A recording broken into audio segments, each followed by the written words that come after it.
I'm opening this press conference because I've been invited to lead the delegation, which is going to Cairo and Gaza tomorrow. I have a number of my colleagues here today who will be accompanying me and the delegation. It's a very strong delegation.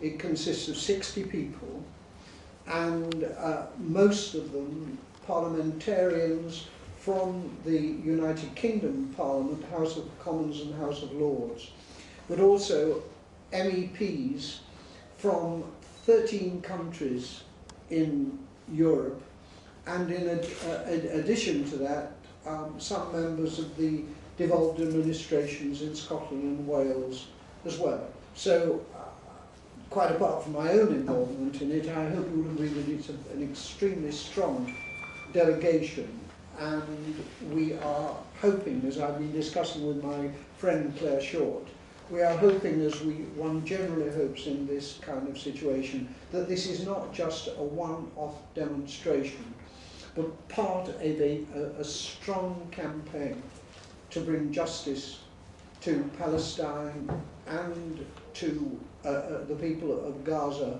alongside a secure Israel, who, in my opinion, would be a great deal more secure if they recognise their responsibility for dealing with and settling this problem.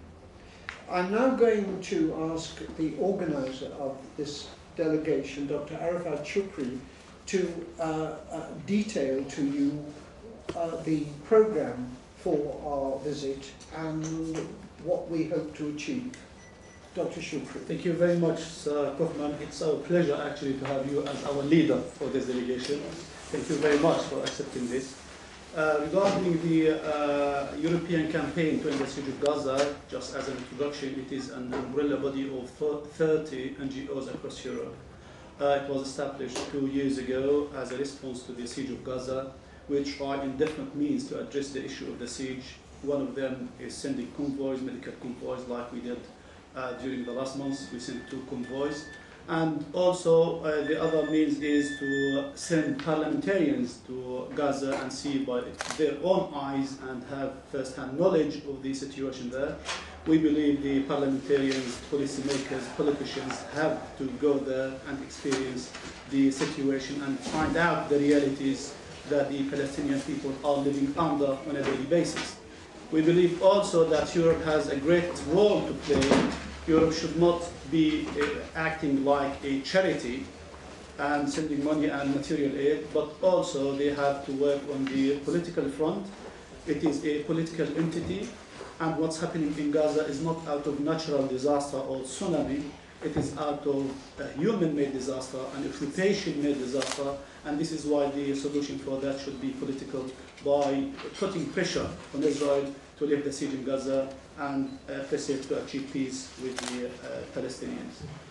In this context, this delegation comes as the biggest European parliamentary delegation so far.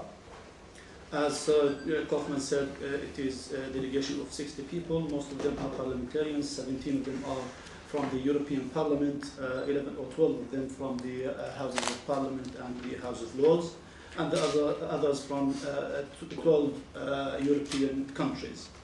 The delegation will travel to Gaza tomorrow, to Egypt, and our program includes meetings with the Egyptian officials, the foreign minister, the speaker of the Egyptian House, and also General Secretary of the Arab League, Amr Moussa. In terms of our meetings in Gaza, we will have meetings with the PLC members there from different parties. We will have meetings with the NGOs, meetings with UNRWA officials, and also, and more importantly, meeting with the people of Gaza. We will see them in their destroyed houses, hospitals, schools. And then, this is not the end of the story.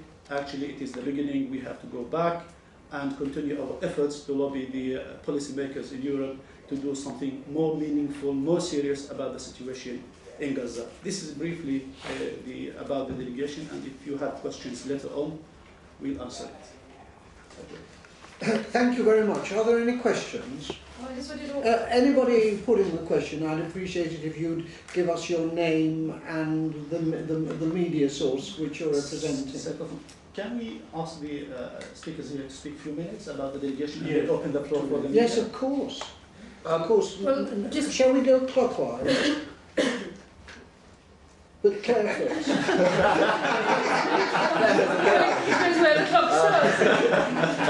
Well, I went to Gaza with Arafat. It was the same trip on the boat, the Dignity from Cyprus, and Jenny Tong was on that trip also in November before the bombardment, and things were very tough then. There was a shortage of food. There was this terrible problem with the sewage. So the sea smells of sewage, and people are hungry, so they fish and get ill. And there's burst out of sewage. There's civil engineers there's plans for better systems, but they won't let pipes in. We went to schools, there was shortage of books and pens for the children, although they were all turned out beautifully. So I'm very keen to go on this delegation to be a witness to the further suffering, since the attack on Gaza.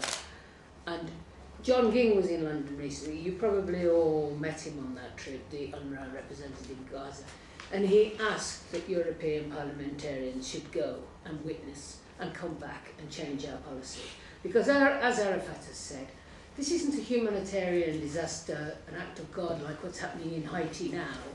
This is man-made, this is political.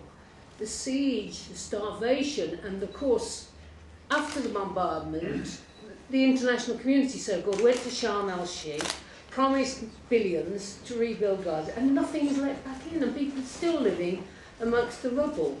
And I'm afraid the UK and the EU more generally is not upholding international law. If we did, this collective punishment would not be permitted, and if we did, there would be the settlement that Gerald alluded to, which is in the interest of all the people of the region. So we go as witnesses and to come back with a renewed determination to get the political change that would be peace and end the suffering of the people of Gaza. Well, I'm delighted to join Sir Gerald and Claire and Jenny and all the other colleagues. I was in the same delegation in November. You forgot to mention it. You were the leader, yeah? I had the pleasure of leading that delegation, but leaders should always be anonymous. That's right. Well, since then, my name changed from Lord Ahmed to Lord Ahmed Nijad on the websites, and Lord Nazi Ahmed and all sorts of words. But anyway, thank you. We, as Claire has mentioned, witnessed not only huge problems, we also saw incubators with children and parents who were running short of doctors and hospitals, running short of medicine and even bandages and things like that.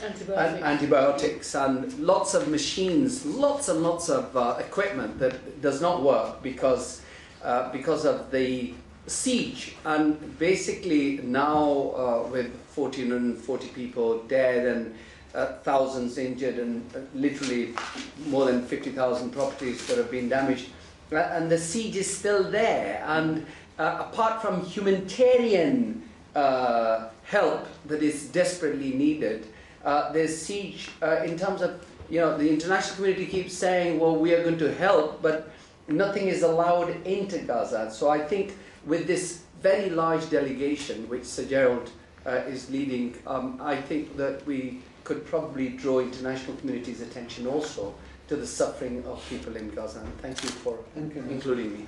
Would you like to go ahead? Yes, I'm Colin Lowe, not Lord Lowe of Dalston, sit in the House of Lords. I haven't been to Gaza before, so I can't really add to what the previous speakers have said from my personal knowledge, but of course one reads in the newspapers and hears in the media what's going on, what's happened in Gaza and the sufferings of the people of Gaza. And I think especially, you know, if you're blind like I am, you don't actually see it on the television. I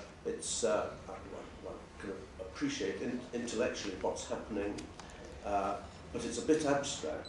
And so my concern, my desire to go on the delegation stems from a desire to find out at first hand exactly what the realities of the situation in Gaza are, and of course join with others in representing these to the wider international community and pressing for appropriate action to remedy the dire situation in which the people of Gaza find themselves.